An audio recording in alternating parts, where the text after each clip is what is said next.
Then when it comes to receivers, it's Deebo and it's Brandon Aiyuk and now Ricky Pearsall. But Deebo Samuel, coming off of a year where people were questioning if Deebo was still him, if he still had the upside, finished as the wide receiver 15 in just 15 games.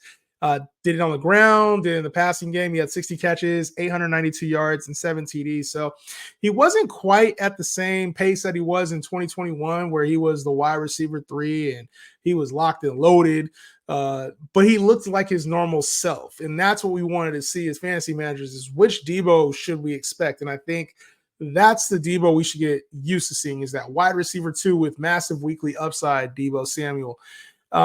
He's likely to stay with the team now. There were some concerns that him and Aiyuk could be moved to different organizations to be a trade, but he's likely to stay with the team this season. So he changed his number. He's number 1 now. Deebo Samuel Jr. or Senior, Samuel Senior should be on at the back of his jersey now. So he's playing for his son, obviously, and then also playing.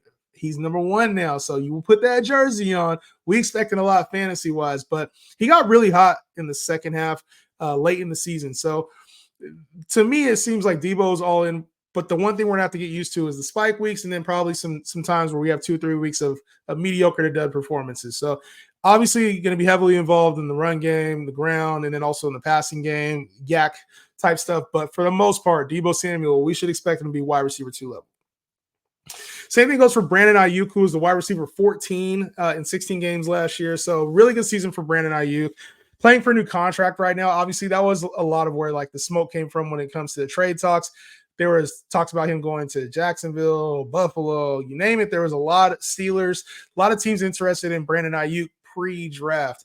And for good reason. He had 75 catches, 1,342 yards in the air, and then 7 touchdowns. So I think he could actually take on a slightly bigger workload this season, even with the type of yardage that he had. I could see a lot more receptions coming his way.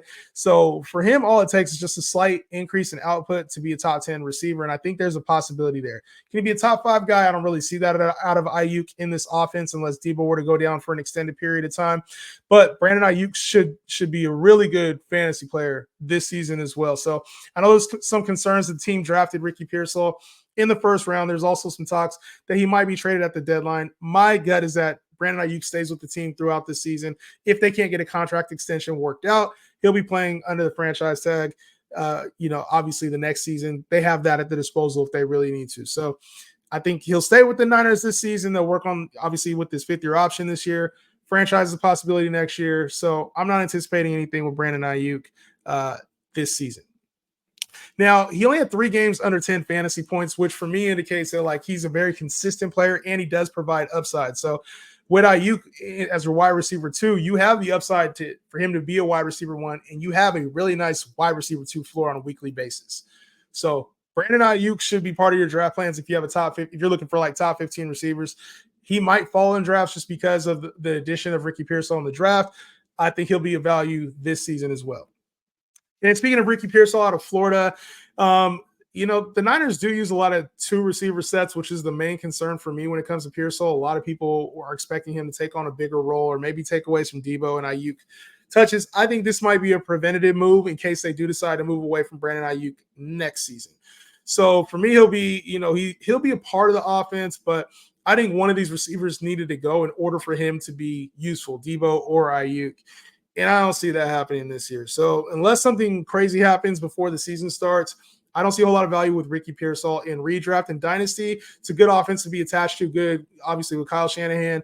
And then you got Brock Purdy, who's going to be in San Francisco for an extended period of time, Christian McCaffrey. So the offense is still going to be elite, and you want to be a part of that. But for this season specifically, I don't see it when it comes to Pearsall or Juwan Jennings, who looked really good in the postseason run last year, made some really timely catches, had some big performances, probably would have won Super Bowl MVP if it wasn't for, the Chiefs winning the Super Bowl. But I'm not expecting much from Juwan Jennings this year, who's on a restricted deal, and he hasn't signed that yet. So we'll see if he shows what happens with this receiving core. I'm anticipating Deebo, Aiyuk being the leaders of it, Pearsall being probably next in line, Juwan Jennings playing a nice serviceable role, but nothing for us fantasy-wise.